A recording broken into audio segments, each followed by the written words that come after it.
kusoo dhawaada barnaamijkeena sirta quruxda walaashina Aisha Cabdullaahi. maanta waxaan idin hayaa alaab calooshaada jarayso. caloosha hadaa calool aad leedahay, culus aad leedahay, korodhorta waxa u taqaanid adiga. calooshaada wada calool noocay ka tahay calooshaada haday ay leedahay bawr ama calooshaada ay weyn tahay, calooshaada saa ku yeelan lahayd waa inaad falankeeda gashid. waa alaab guriga ku taal, alaabta isticmaalaysid. maxaa waa daba alaabta isticmaalaysid? halkan waxa inoo yaala waxa waaye vaseline waaye. vaseline ka isticmaalaysaa, sidoo kale sanjabiishaas isticmaalaysaa, sidoo kale waxa isticmaalaysaa saliidan oo waxaa la dhahaa kharwac waaye. saliidan dhowr jeerna waad igu aragteen, waad igu maqasheen. saliidan kharwac la dhahaa. haddaad saliidan kharwac haysanin, saliid waxaa ku bedelan kartaa ay dhahaan saliid oo nacnac ay dhahaan. saliidaas ku bedelan kartaa, maasha Allah aad u fiican tahay. saliid kastoo aad haysatidna ugu isticmaali kartid. hadaa rabtid adaa saliidaas aad haynin, saliid zaytuun ku bedelo. marka maasha Allah saliidan cholesterol waaye, cholesterol oil waa way fiican tahay, aad u fiican tahay. marka iyada hadda isticmaali raba. haddaba marka alaabta isku darayna insha Allah waxaan rajeynayaa inaad kaygala faa'iidaysataan.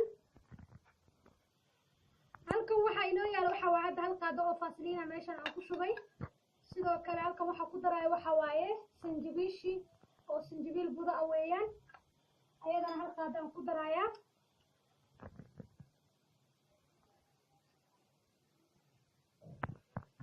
maasha Allah. sidoo kale waxaan ku darayaa saliidan oo ah kharwaca ku daraysaa. haddii kale saliid waxaa ku bedelan kartaa zaytuunka ah haddaad hayna. haddii kale saliida nacnac ku bedelan kartaa, zaytuun nacnac ay dhahaan ku bedelan kartaa. marka intana isku celcelinaysaa.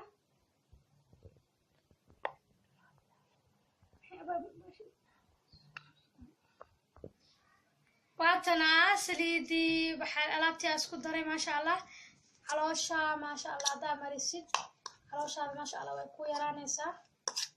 aad u fiican tahay, saaray noqotay.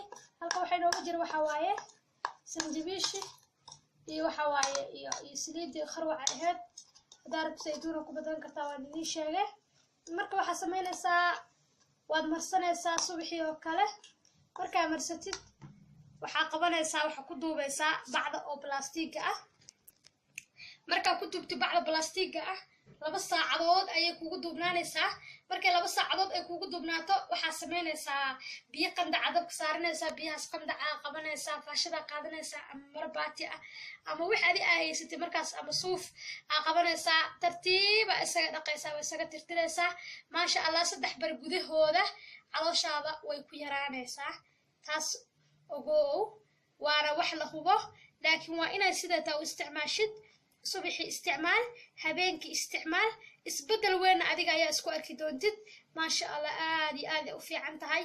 vaseline-ta caloosha way gubaysaa, markay gubto baruurtaasna way dhalaalaysaa. sidoo kale sanjabiisha waa taqaanin way kulushahay, sideedana wax kulul unbaa caloosha yareynayso. waxaan rajeynayaa inaad igala faa'iidaysataan, asxaabtiinana aad aga faa'iidaysaan insha Allah. janalkayga haddaa ku cusub tahay subscribe dheh, sidoo kale like dheh, commentigana hoos igu soo qora insha Allah waa idinkaga soo jawaabi doonaa. dad badan oo commentiga iga sugaayana, jawaabta iga sugaayana xoogaa jaaniska igu yar insha Allah waa idinkaga soo jawaabi doonaa. waxba ha ii qabanina. asxaabtayda qaaliga waa idin jeclaha, waa idin salaamayaa. assalaamu calaykum waraxmatullaahi tacaala wabarakaatuh.